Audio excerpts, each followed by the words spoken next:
So we started our discussion yesterday with this type of coefficients or these ratios R1 and R2. R1 is ratio of stimulated emission divided by spontaneous emission. This ratio was found to be, finally we had obtained this expression for this ratio is of that type. We have got for this expression. This ratio R1 is given by 1 upon e raised to h nu upon kt minus 1, this expression, where this h nu upon kt that decides h is Planck's constant, nu is the frequency of the photon field, k is Boltzmann constant, t is temperature, and for that different values of this what we have taken here. For ordinary or yellow lights or optical radiations having frequency nu is equal to 5 into 10 raised to 14 hertz, temperature very high around 2000 degree Kelvin, this particular number comes to be almost 12 h nu upon kt. And if I replace this then in my expression of R1, this R1 is obtained to be e raised to 11.99 minus 1. So this number is very large in the denominator, so numerator appears to be very small, e raised to minus 11.99.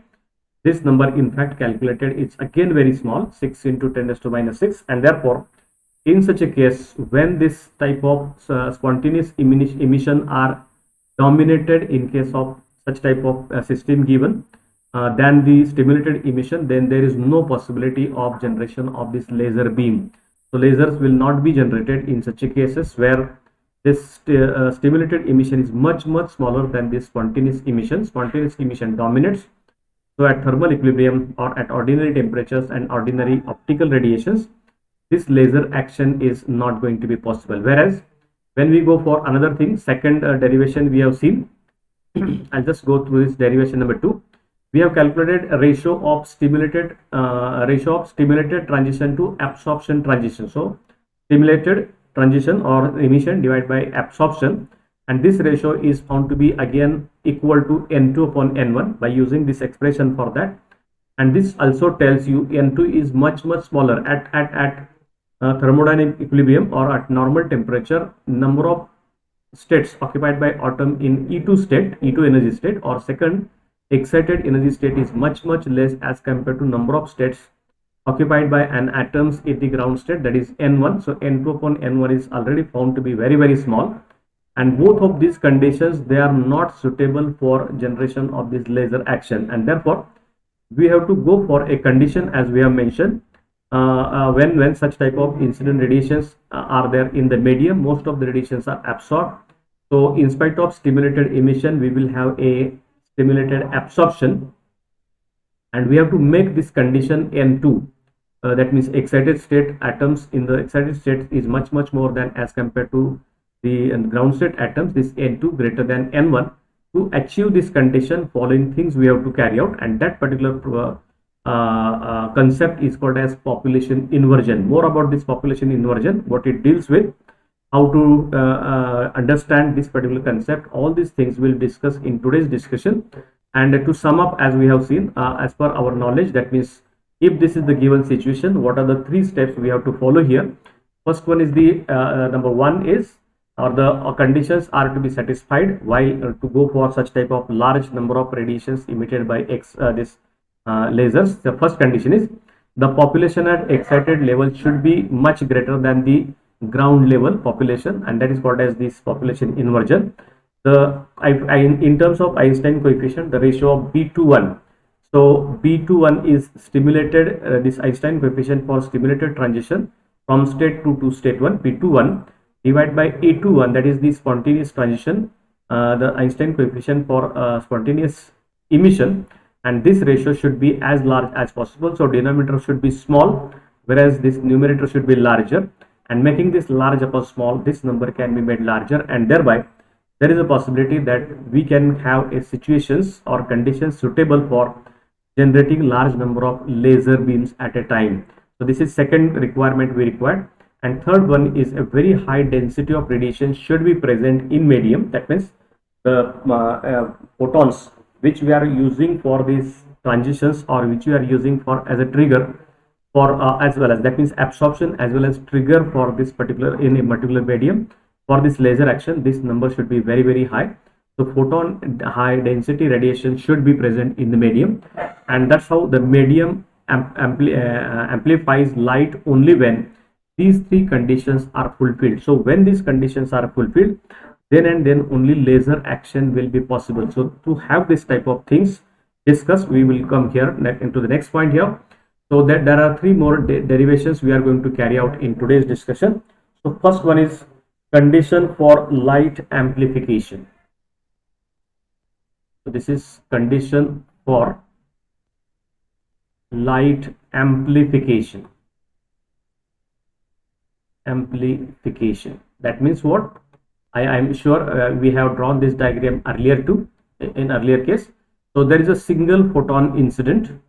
This photon is being utilized for a first excited atom to go into de-excited atom, that is the stimulated emission, and thereby it generates two such photons of exactly in same phase as well as same frequency and all that same energy.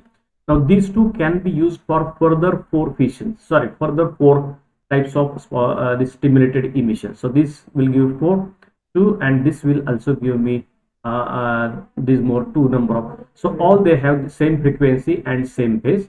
They have also same frequency. This is my initial photon, and that's what a large number of, that is called as avalanche.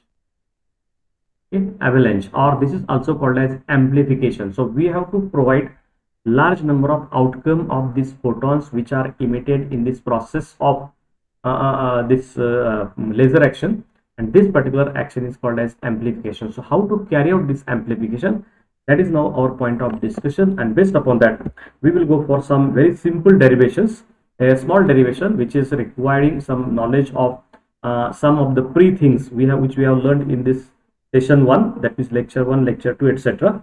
So let us consider a beam of light propagating through material medium. So that some beam of light is propagating through material medium. If the photons strike lower state unexcited atoms, then that the atom may be absorbed, that photon may be absorbed, and that photon will be permanently removed from the stream of photons, which therefore loses its energy. However, if the photon strikes the atoms, more photons can be produced, which are added to that means I just draw this simple diagram here. So some this radiation is incident here, and these radiations are incident upon this material. So there is a large chance some of the photons will be absorbed. So absorbed, and therefore the number of photons which are entering, this number will become less in the photon field, whereas some of the photons can be used for stimulated emission. And whenever such thing happens there, then there will be some additional number of photons will be added into the photon field. So some will be absorbed and some will be added. And now this is a what we said, this is a outcome of these two. Who is more? Absorbed number of photons are more, or emitted stimulated emission number of photons are more. Based upon this condition of amplification goes further. So that is how we have to go for here. So since the probabilities of absorption and stimulated emission are exactly same, both attenuation means cancellation of the photons from this photon field, and amplification of light beam occurs simultaneously. So both of these are simultaneous process. These are simultaneous process, and because of that, what happens? We will now show that amplification can predominate only if there are more atoms in the higher level than in the lower level. That means this amplification is possible. So as long as these two are same, these two rates are same, there won't be any amplification. But the amplification will be possible when we achieve this condition, will be possible only when this N2 is greater than N1. Again, the condition which we have called to be the condition for the population inversion. So we have to go for this type of simple calculation as follows. Okay, now for that, for this derivation, we have to go for some background, and this background is as follows.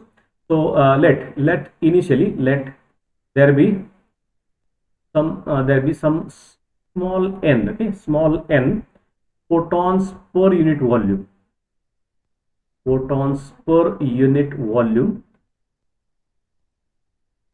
There is some small n number of photons per unit volume in the light beam. in the light beam. So whatever light incident here, this light beam carries n number of photons per unit volume. Okay, so this is the volume and these are the number of photons, and this is n. N is going to be number of photons divided by volume of this whatever you have taken. So this particular calculation is to be done. So actual number divided by volume, that gives you number density, or that is going to be small n. Okay, so as the beam travels through the medium, some photons are absorbed due to absorption. Already we have seen absorption transitions, and some photons are generated due to emission transitions. So that is the spontaneous emission, and we will not take into account the photon generated by spontaneous emission, because what will happen, so whenever this type of process occurs, that means these photons are incident. Now I am showing lot mean number of photons. These photons are incident here. Some of them will be absorbed and some of them will be emitted, that is the spontaneous emission. And now this spontaneous emission, exactly similar photons will be given out. So this is absorption, this is absorption, and this is spontaneous emission. And remember, in this case we are not going to consider this spontaneous emitted number of photons, because they are not, we require this emitted photon should be in same direction with same phase. This type of stimulated emissions required, these photons are to be required there. So these photons which are emitted by this spontaneous emission, these photons are not to be taken in consideration while we go for this condition of amplification for this laser radiation. So this is the fact we have to make it very clear. So we will not take into account the photons generated by spontaneous emission, as these photons go in the random directions and do not contribute to the light beam propagating through the medium, because there every possible directions are there. So these photons are not going to be counted in this process of laser operation, and thus we consider only photons generated by stimulated emission. So only photons generated by stimulated radiation, stimulated transition, these are only to be counted, and not the photons in the spontaneous emission that are to be counted here. So we will take this now calculation. Let minus dn upon dt, this is the rate of number of photon absorbed or number of photon lost in the process, not absorbed, absorption plus stimulated emission. Difference between these two is to be taken in consideration to calculate this number of photons lost in the photon field. So this quantity is taken to be negative because this is a loss, and therefore it is minus dn by dt. So we write here, let dn by dt be the rate, be the net rate of loss of photons, minus dn by dt be the rate of loss of photons from the beam as it travels through the medium. When this particular photon beam travels through the medium, this dn upon dt is to be taken as the minus dn upon dt is taken to be the net rate of loss of photons from the beam. Okay, travels through the elemental volume of the medium having thickness delta x and area of unity. So this is what this is dn by dt. This is the rate of the net rate of loss of photons from the beam as it travels through the medium of volume and thickness, medium of through the elemental volume. Okay, so write one word here, elemental volume,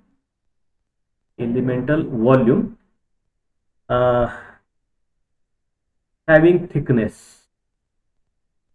I think we have drawn this diagram earlier too, thickness delta x. I think if you remember, we have drawn this type of diagram. This is the medium, this material medium, this photons are excited here. Some photons, these are we have shown at this distance x, we have to calculate this intensity. This is what we have shown here. So these photons are absorbed in this particular case, so completely absorption is there, and we have drawn this diagram earlier. This is the material medium through which this type of